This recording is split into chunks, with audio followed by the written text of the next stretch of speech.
This is The Great Outdoors with Jason White, exploring the great outdoors in Pennsylvania and beyond. Brought to you by the Mariana Outdoorsmen Association and by Wild Acres Farm, Fishery, and Regulated Hunting Grounds. Now, The Great Outdoors with Jason White. Hello, friends. I'm Jason White. Welcome to The Great Outdoors. I have a really important episode here. But before I dive into the hot issues with my awesome guest co-host today, I want to give a special thanks to our sponsors, the Mariana Outdoorsmen Association. You can join the MOA today at marianaoutdoors.com. Again, that's marianaoutdoors.com. Got a lot of great upcoming events. I'll dive into those in a second as well. But before I do, special thanks also to Wild Acres Farm, Fishery, and Regulated Hunting Grounds. If you're looking to book an upland bird hunt, free-ranging whitetail deer hunt, turkey hunt, what am I missing? Canoe and kayak trip, if you're looking for just a weekend lodging, weddings, or big corporate events, small family events, we have the amenities for you. 10mileco.org. Again, 10mileco.org, or give us a call at 724-579-0924. Looking ahead, we have some upcoming events for the Mariana Outdoorsmen Association. Open house and tour will be this upcoming Saturday, 10 a.m., 1997, Morey Road, Clarksville, PA, 15322. That's the main office at bait shop of the Mariana Outdoorsmen Association. Come in if you want to see all the streams, gun ranges, so on and so forth. Happy to have you. Thursday, May 1st, there'll be trout stalking. That is at 3 p.m. All are welcome to join and participate. And then from that point until Sunday at 12 o'clock, we'll be closed because Friday, Saturday, and Sunday, May 2nd, 3rd, and 4th, we will have the second annual PA Trout Classic. Super excited about this fun event. Going to have people from, I would say, numerous states, people from all across Pennsylvania. And last but not least, Saturday, June 14th, will be the MOA and AOGA golf outing. Be taking place at Chippewa Golf Course in Bentleyville, PA. Information on this event is available at marianaoutdoors.com, also Mariana Outdoorsmen Association at Facebook. And we are getting ready to send out a mailer to, I think, like 1,800 addresses, so we'll be advertising that. But I'm going to dive right into it. My guest today is Matt Leeper of the AOGA, American Oil and Gas Alliance. Good morning, Matt. Happy to have you. Thanks, Jason. Thanks for having me back. Yeah, absolutely. Matt's been on a few times, and today we are specifically diving into Chapter 105, General Permits. We're going to be talking about it, discussing it, how it impacts you in your daily lives, how it impacts agriculture, how it impacts development, access to hunting and fishing properties, habitat improvement and enhancement. Matt and I were fortunate to participate recently in a panel discussion. It was a collaboration between State Representative Tim O'Neill, some representatives from PAOGA, Peacock Keller Law Firm, obviously AOGA, Americans for Prosperity, so at Pennsylvania Farm Bureau. So we all got together and we're really spitballing ideas and thoughts, concerns. But the thing that I think makes this whole conversation different is this isn't generic or general speech. Matt and I have really put a lot of time and effort diving into this topic. And, I would say what we're working on right now is truly going to change the scope of permitting in Pennsylvania. And I'm really excited. But if you want to kind of give people an update on where we're at, Matt, and like what we're doing, take the floor. Yeah, absolutely. I know whenever you hear the term permit reform, there are a lot of people that have no idea what it is that we're talking about, and they think of all different kind of permitting. The permit that you get whenever you're putting a septic tank in at your house, the permit that you've got to get whenever you're doing any kind of building codes, all of those have their own specific things that need to be addressed. But what Jason and I are talking about specifically are the Chapter 105 permits, and the Chapter 105 general permits deal with stormwater and water inside the state. They're the building blocks of most of the other permits. You have to get these ones before you'll be able to get any of the other permits. The issue that we have with these are the number one pollutant as per the DEP is sediment. So the number one thing that they're always worried about is the sedimentation of our streams, of our waterways, and those kind of things. So these permits are put in place to help eliminate a lot of those processes, but they've kind of been co-opted as a way to kind of kick some other things down the road. The permitting process for these, there are 11 general permits that we're dealing with. They go everything from fish habitat, small docks and boat launches, to bank rehabilitation on streams. If you live in one of the bigger areas, or you go to a Walmart or any of those, you see those big ponds and stuff out front that collect and capture the rain, that collect rainwater. The intake and outfall structures of those have their own special permit. Utility streamline crossing. So anytime we're crossing with a natural gas line, a water line, any of those, there's a specific permit for those as well. But where we really get in are agricultural crossings and ramps, minor road crossings that you guys would deal with.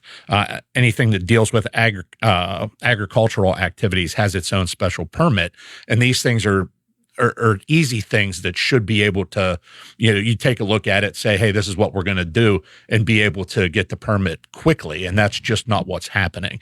What we're looking at doing, and what Jason and I have been discussing here for the last several months, is how do we make these user friendly in the majority of cases? There are always going to be an anomaly. There's always going to be an outlier. And whenever anybody talks about this, if they want to slow down what we're talking about, they try to find the craziest use case they can think of and say, well, what about in this case? What we're saying is, if we can agree that that might be an outlier, let's look at the other 99% of the use cases and say, hey, this streamlined process would be what we could do to make those things move forward. So, being who our sponsorship is, being who we've grown up to be, do you really believe that we're the kind of people that are trying to intentionally pollute the waters of Pennsylvania?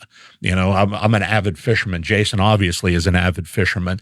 We need healthy streams. We need healthy agricultural water. We need all these things to work forward.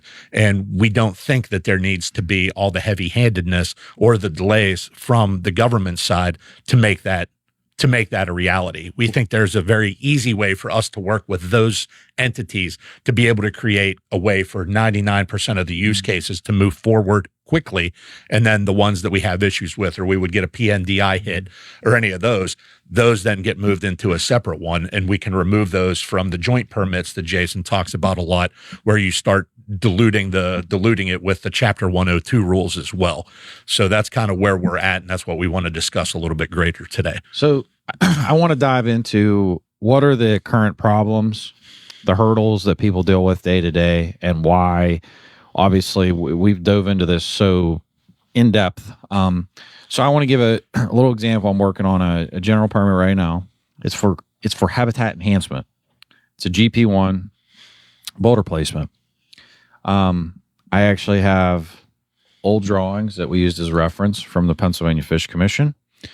I wanted to tweak them a little bit because the current drawings that they have do not meet the specs of what somebody legitimately developing habitat. It's not what you would want. Yeah. So I ended up paying an engineer to, provide some drawings that had been approved in other parts of the state. Submit the application. Fish Commission comes back immediately, starts raising a million questions. Well, why is this one line, like some of the most absurd things I've ever heard, like wanting a stone to be within 2 inches of a water level. And it's like, where did you even come up with this? Mm-hmm. And you start asking these questions, and I'm like, well, have you ever reviewed one of these before? Well, I'm new to the position. Well, problem number one. Yes. Unqualified people looking at stuff. Number two, you have professional engineers that are signing off on these schematics, submitting them, and you have people that are not professional engineers. I then raised the question, are you a professional engineer? No. Okay, so you're telling a professional engineer who's signing off on their license that this meets the law, the purview of the law, you're not going to accept their work. Well, I'm going to send it to the County Conservation District, and they'll be the ones to sign off on it. Wait a minute. So then it's like what the gentleman didn't know was that I'd already dealt with the conservation district, and they have never reviewed one of these permits before. Right. Strike two. So strike two. So I've been to two agencies now that are supposed to be my guide on this process. So you lack, and it's not an insult. Like, I don't mean any disrespect to anybody's intelligence, but qualifications and intelligence are two completely different things. Yes. And these people are not qualified to be reviewing these permits, which then stymies and causes people problems. It causes financial burdens because now, oh, well, I want you to go and change this drawing. Well, okay. Why legally do I have to change the drawing? Do you even understand what you're asking me to change? Those are the questions that I've presented to people. I said, do you understand an engineer's $200 an hour? You're asking me to change something that I don't legally have to change, but you're still wanting me to change it. So everybody think about this capacity. Like if you're talking about a cattle crossing, if you're talking about you're talking about these sed ponds, basically, whether it's a housing development or any type of development for that matter, you have to catch sediment and water, which for mental note, those also help with flooding. They help to, slow down the water. So those sed ponds are all a good thing. So today I'm actually going, and Matt and I are actually going to stop at the conservation district and go over this permit to really dive into the legalities of what's being asked. But when this is all said and done, the solutions to the problems that I just conveyed right there, because we're not even at the end of this mess that we currently have. The solutions are, number one, it's very clear that we don't have qualified people reviewing these permits. Number two, it's very clear region to region, permits are not being reviewed and approved uniformly. I would argue that's unconstitutional. That's my legal opinion. I'm not an attorney, but from the attorneys I've spoken to, it's very clear that that's an unconstitutional best. I actually had the opportunity to ask the attorney general at a big conference this question. I stood up in front of a couple hundred people and asked this example of if permits are not given out uniformly standardized and they're being given out differently and people are potentially being discriminated against, what is his view on that? And he was like, that is a constitutional problem. That's a big problem. He's like, I'd like to hear more about this. So it raised even more of a red flag that this needs to be addressed. You then look into the computer system. There's a PNDI system. That's a requirement. So Pennsylvania Natural Heritage Institute.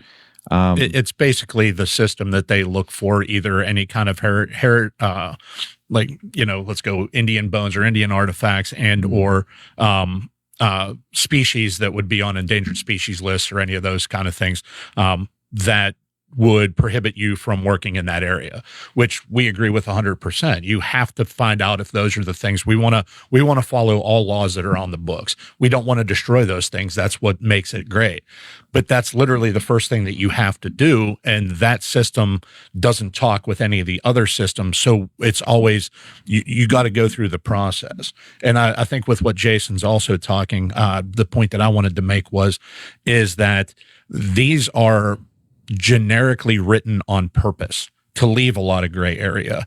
And I think one of the things that Jason and I have talked about, and I just want to make this clear up front, we're advocating for more information, more things written into the specific drawings, more things put in black and white, not just to protect the environment, but also you as the landowner. It gives you protection too, for the reason that Jason's talking about right now.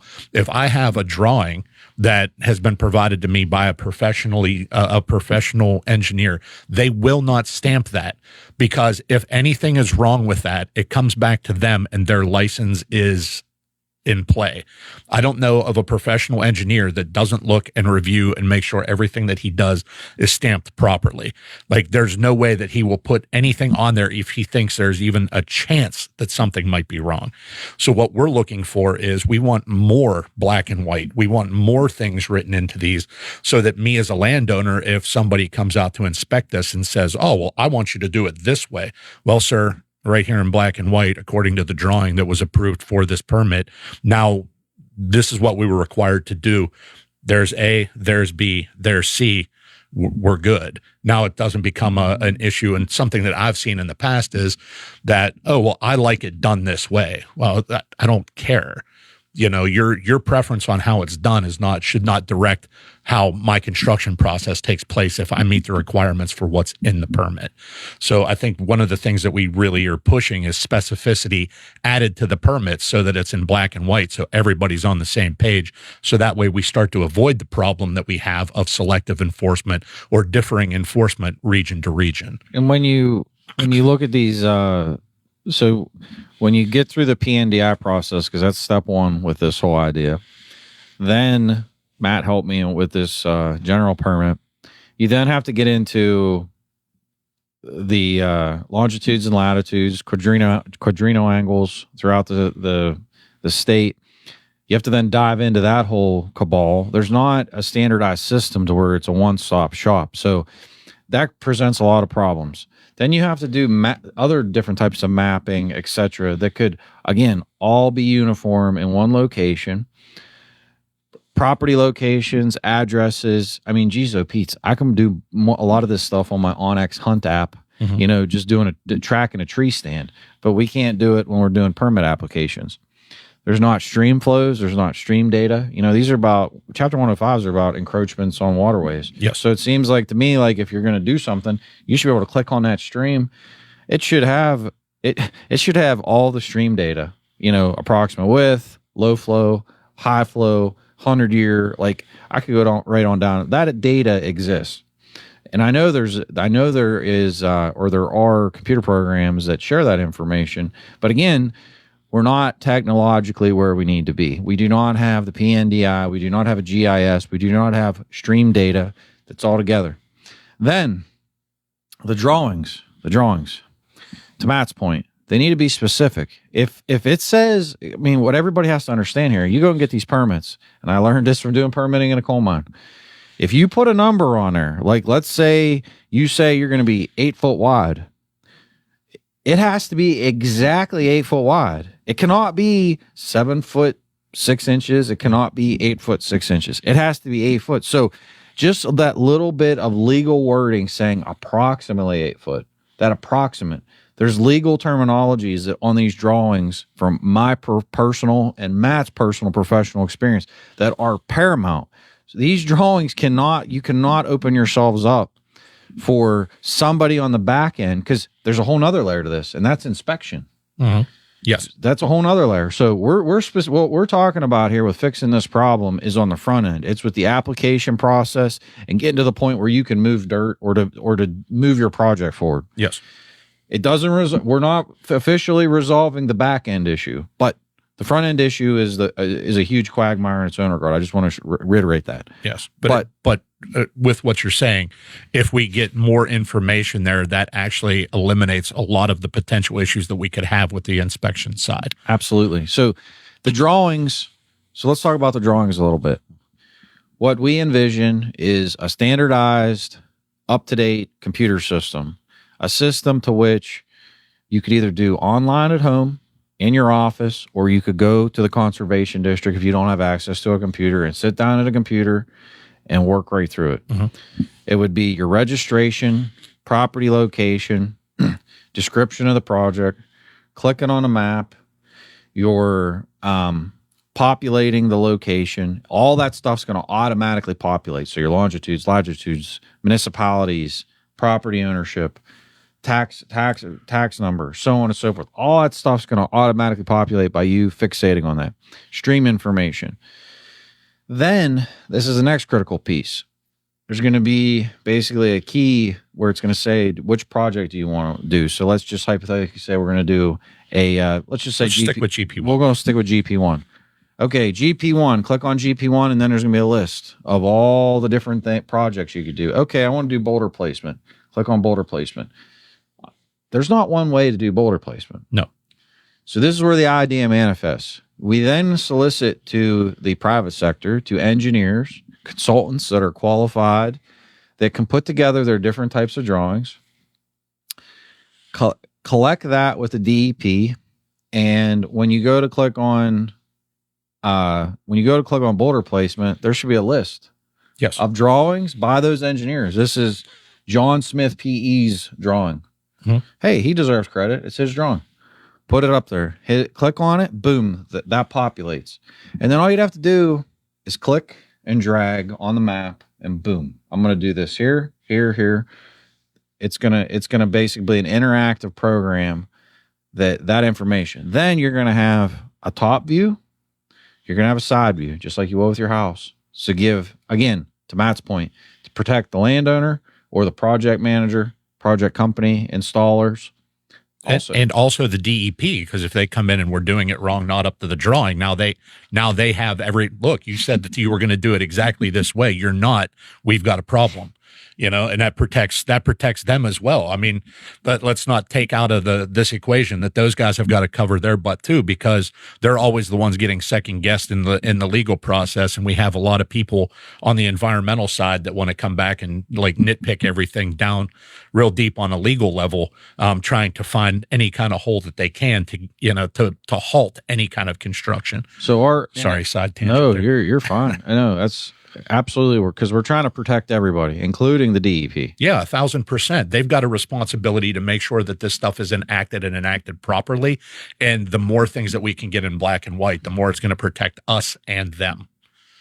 Now, with each of these drawings, like I said, a top view and a side view is basically standardized for any type of drawing. Then you go into what Matt refers to as best management practices, standard operating procedures, and also E&S, which all of that can be consolidated basically together in one document.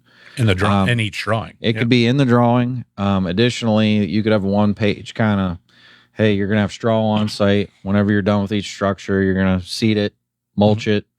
Within a certain time frame, just like we have on other projects. It's very standardized. It's very simple. Equipment will be cleaned before work.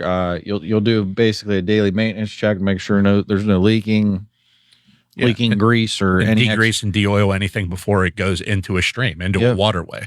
So these are just like standardized ways of doing things. But again, if I went to 20 different engineers, I guarantee you I can come up with 20 different ways to do or reference boulder placement. Again, the drawings, the proof is in the pudding in the drawings, because the way the wording is, again, approximate, not exact. Yeah. If it shows a drawing, again, a specific way, and it doesn't say approximate anywhere, or these can be varied, or you could vary these rocks, you can't. It has to look the way the drawing is, as close to it as possible. Yes. So that's something you got to really understand. For example, say we go to do a cattle crossing, and you're somebody in agriculture. If that sucker says on that map that that's got to be 10 foot wide, I want to reiterate the fact it's got to be 10 foot wide. Yes. It can't be 9'6", can't be 10'6". The wording on these drawings is so critical from the legal perspective to protect, again, everybody involved. So the vision here, update the system, get the GIS updated, get it all interactive. And I also want to throw in here, when I say interactive, there'd be an app created that would link to this system. So when we get to the point where we're talking about these utility stream crossings, there's a current requirement now where you have to go out on site and take pictures, etc., and then a DEP follows up. You won't have to do that anymore, because if you do it through the app, you're automatically geo-tracking. Yes. Date, time, location, where exactly you're at. All your metadata follows. So there's no having to do double work. So you're saving money and time, even from the DEP's perspective. It's transparent. There's no hiding it. I mean, you could even potentially do video to give 1,000% to do that as well. So that's another piece of this to like streamline all of the technological options that exist that we're not utilizing. Then, we talked about the drawings. We talked about, we'll just call it standard operating procedures or best management practices, which encompasses your E&S plan, which is erosion and sediment control. And that's just simply, just so everybody understands, that's just simply like if you do a project and you're opening up dirt or whatever and having it exposed, you just can't walk away. You got to at least put some seed and some straw down or something to hold the ground. You don't want a situation where you then, because the DEP identifies sediment as the number one pollutant in the state of Pennsylvania. So it's very, very critical that we seed and mulch. And there's even instances, don't quote me, Matt, but I think it's like 30 degrees or a 3-to-1 slope or something like that or greater. You have to use matting. Then also on top of that, it's not just seed and straw. If there's a situation where you're going to have too great of a slope moving into the waterway and you have disturbed soils, then you've got to put down other measures. That would be silt fence, silt sock, super silt fence, any of those kind of deterrents that they're basically a barrier that as the water moves the silt towards it, it stops the sediment and then it allows the water to matriculate through at a reduced rate. So it's not carrying those things in. There are cleaning, there are maintenance procedures with all of those things that we would use through the course of the project. If it's a longer project, the seed and straw part of it, or even straw wattles are more for like short term, like couple day projects. But if we would have more of a long-term project where we're building larger construction, or that now we're moving a little bit more into the 102s, but the structures that you can use to reduce sediment on the 102 permits, the ones that I just mentioned, can also be implemented in 105, because in my opinion, better safe than sorry. So no, you're spot on. And when you get to the point of talking about erosion and sediment, when we get to that point in this process, the next is the fee schedules. Mm-hmm. So this should all this whole system should populate itself by being technologically up to speed on where we are in today's society. It should automatically populate, because if you know the stream dimensions with the system and you say, oh, I want to put in boulder placement. Okay, well, I'm using this drawing. It should automatically populate your impact, because there's what the DEP classifies as an impact table. Yes. The biggest reason impact tables are critical is when you get into, there are certain permits that can impact wetlands. And once you get over a certain threshold, you then have to start paying fees. Mm-hmm. That's really where that's more critical. When you're doing smaller scale projects, like, for example, like a cattle crossing or even a temporary roadway crossing, some of this stuff is so small, it doesn't even hit any thresholds. It's really when you're getting like 1 acre or more is whenever things really ping. So like when we think about this, I just want everybody to understand, like predominantly these projects, you're wanting to focus on 105, an acre or less. Like that's your target zone of what you're thinking in your head when you're looking at a project. And an acre, I want to mention, doesn't have to be one contiguous area. If you open up all these soils across all of this space, and let's say you do 0.1 here, 0.1 here, 0.1 here, 0.1 here, that all adds up. It's cumulative. It's cumulative. So it's just something for everybody to be conscientious of, think about. But when you get to the end, you're going to have a fee schedule. So like on a GP1, it's $50.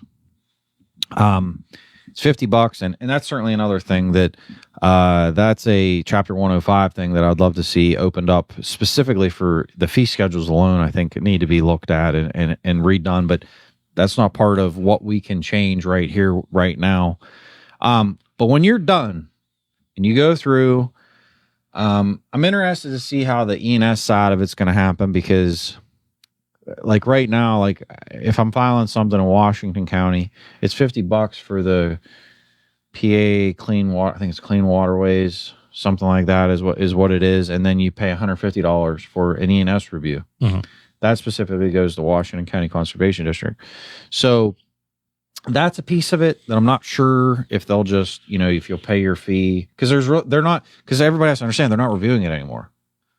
When you hit submit, it's approved. That's the idea here, is all the approvals between the mapping system, the GIS, the PNDI, the drawings themselves. The review is done in advance. The agency and their partners are reviewing these general processes and procedures, and establishing them for obviously the goodwill of people. Mm-hmm. to do things that obviously are day-to-day impactful projects throughout the state. The goal is to get rid of the archaic computer system that exists now.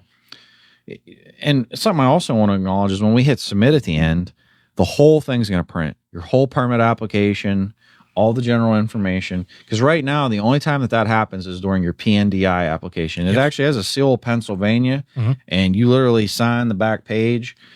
That is what I envision. When this is all said and done, it would print your full-blown application, show that your fees were paid, and it's then classified as a notice of intent. Mm-hmm. And at that juncture, when you hit submit, that would ping all the appropriate legal entities that have discretionary power to inspect. They want to come out and inspect. Now you're on to a completely different, like a different phase in the whole idea. Now you're on to installation, and then, it's a different, from Matt and I's, we're trying to take away the interpretation up front. Mm-hmm. Yes. And we're trying to streamline this to make it faster, quicker, easier. This isn't wholeheartedly addressing the back end. No. But to your point as well with inspection, now that we have all this information put in and we've got the notice to proceed, it frees up time that they did not have before. And I mean, depending on how it's worded or how we're planning on putting these things in, there's an opportunity there. If I'm going to do a utility stream crossing, from the time I break dirt, I have a preset amount of time that I have to complete all my work in that stream zone and be back out of it to minimize my impact. It used to be 72 hours. I don't want to misspeak and say wrong, but in my experience, it was always 72 hours from the first shovel that digs inside the floodplain till the time that you're done, everything's redone and you move out of there. You've got 72 hours to finish any work that you're doing inside there and then restore the area that you're working in.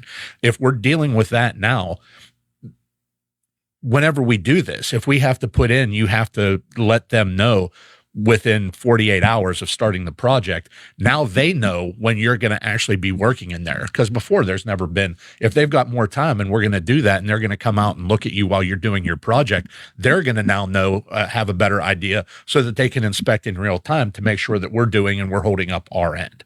The transparency here is what's going to make it actually work, because now everybody's on the same page. So I think it's a very valuable asset for us to get all these things. Like I'm personally right now going through, the ACT process to get my clearances to be able to work in a certain job. And, the child abuse clearances and all those kind of things, just like you were talking about, you go and you put your information, all those systems work together to kick back something to give you an approval or not. It comes signed. I can print out on most of them within an hour, all that information. We're trying to do a very similar thing on this side, but on this side, it's on the construction side. So we need to make sure that if they can do it elsewhere, there's no reason why we can't utilize a similar setup or a similar process to be able to do something that we've been doing for years, decades. I also want to say too, excuse me. There's been I just saw some legislation that's being proposed right now, and it's about flood control. And I was fascinated about the idea because you hear about people over the years having flooding issues in communities and whatnot, and then as soon as it gets brought up, it's immediately like permitting hell, I guess is what I want to call it. I had the conversation yesterday about this. I was like, well, why can we not, with this whole idea, why can't we morph that under this umbrella? Well, we absolutely can. I would even bring up the ideas of ponds. Well, the kicker is ponds do not require a permit if they're an acre or less. Yes. The problem is, if the general public, even a farmer, wants to develop a farm, I'd rather pay $50 for a permit application to just notify them I'm going to build a pond, because no matter what, I still have to do my E&S plan. You still have to do an E&S plan. Mm-hmm. So it would make more sense for me to be able to get on a computer and be given 20 options of ponds to pick from, as opposed to me paying $500 or $1,000 from an engineer for them to give me, oh, you want a drawing of a pond? Hopefully 500 to 1,000. Oh, yeah, hopefully. So what I'm saying would save you a lot of money by adding a pond as a general permit, because then you're going to be provided, again, the drawings that you need. Yes. And you're going to already need to get the E&S. So you might as well, if you're going to pay for the E&S, you get the drawings that you need, and then you're not stuck paying somebody an exorbitant amount of money. So that it's just an example. Like there's opportunity and wiggle room here as we progress forward. Today, as Matt said, there's a list of general permits. There's opportunity that could expand. The state has statutory authority, legal authority, to amend that, as long as they notify Army Corps of Engineers, Yes, and let them know what they're doing and how they're going to manage things. It is when something is not in the discretion of the 105s is when it pings up. So the more that we can fall under the purview of general practices, and here's the other kicker. Looking ahead. If this system is set up and established, and it's even interactive to where I even eventually could see this being to the interactive perspective that you could do your 102s directly with it. That's where I see in the future. I could see a lot of engineering overlap. This is not going to be a one-stop shop to resolve all problems. This is going to be a humongous step in the right direction to resolve basic day-to-day things, and I think it's going to open up the door that more things will be viewed as standard and establish standardized processes and procedures, because that's what we're really lacking right now. It is. And just to keep in mind, like, we're not looking to kick everything away. We actually want things, if it's close or there may be an issue, to pop as a red flag so that we can review it before. We want to be able to review things beforehand, have an agreement, and then walk forward with it. We want to ask permission, not forgiveness. You know, that's one of the things that I was always, in control. Oh, we can get away with that here. Ask forgiveness, not permission. In this case, we're trying to do the opposite. So that way, whenever we walk forward, we don't have the issues that, oh, well, I thought this wasn't going to be a problem, and now it is. We want people to be on the right side of this. I think with what you were talking about with the 102s, the 102s are a little bit bigger, and they start tying in your SWIP plans and those kind of things. And that's a stormwater pollution prevention plan. These laws have been on the books for years, and that's what you're seeing with a lot of the townships and a lot of the urban sprawl that we're getting in these areas. That's where these retention and detention ponds come from.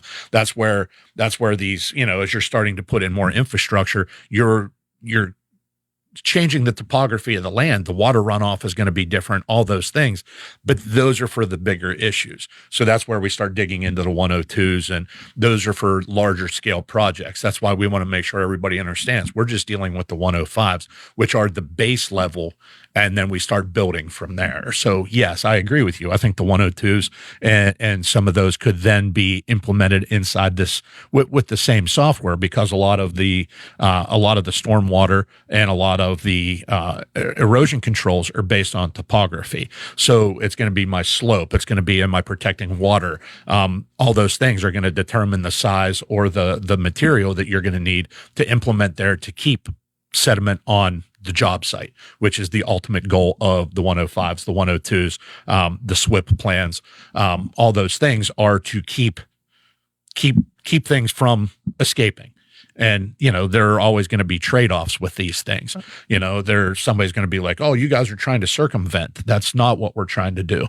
If we can make it so that A equals A, B equals B, C equals C, and now we're all under the same understanding of what the rules are, it actually makes it better for everybody involved, because you can't go, oh, well, I didn't know. I cannot stress enough, regulations have their place. I understand. They're the guardrails for the environment. They keep people on the straight. The problem where we are right now is the pendulum has swung so far the opposite way to where it's interpretation, it's enforcement, it's enforcement not by the law, it's enforcement by interpretation, or in some cases bureaucratic or political views. That is not what it was ever meant to be. I'm a conservationist. I come from coal mining. I come from the energy sector. I sincerely support the energy industry. It is something that is good for Pennsylvania. It's a wonderful thing for the United States. I cannot stress that enough to everybody. But what we are talking about are standard operating procedures. This is about just simply wanting an efficient, expedient process, taking out unqualified people out of the network, taking out monotony, taking out layers and layers of bureaucracy, accepting people's professional input and views and drawings and schematics in advance, and creating a I would say, a state-of-the-art system that currently does not exist in the state of Pennsylvania, and it's something we should all strive for because, number one, you deserve it. Number two, it's only going to help Pennsylvania as a collective whole. It's going to save people a lot of money. And it's going to allow, instead of getting bogged, like to your point, instead of the DEP and staff getting bogged down on these minute projects and driving up cost, they can focus on the bigger stuff and get the bigger stuff turned around quicker. Mm-hmm. The bigger stuff gets turned around quicker. Guess what? The bottom line goes down and people are making more money for the economy. It actually helps to tackle things like inflation and so forth. But with that being said, I appreciate you, and we have a busy day today after here. But again, I want to thank our sponsors, the Mariana Outdoorsman Association. You can join the MOA today at marianaoutdoors.com. 10 Mile Creek Outfitters and Wild Acres Farm Fishery and Regulated Hunting Grounds, 10mileco.org. Give us a call at 724-579-0924. Please visit Washington County, Pennsylvania, and certainly visit Pennsylvania as a whole. But as far as today, again, I want to thank Matt. I want to thank all of our sponsors. I'm really excited to continue the conversation of Chapter 105 General Permits. Please like and share our YouTube page, Facebook. Please share this so we can better inform people about permitting. Thank you.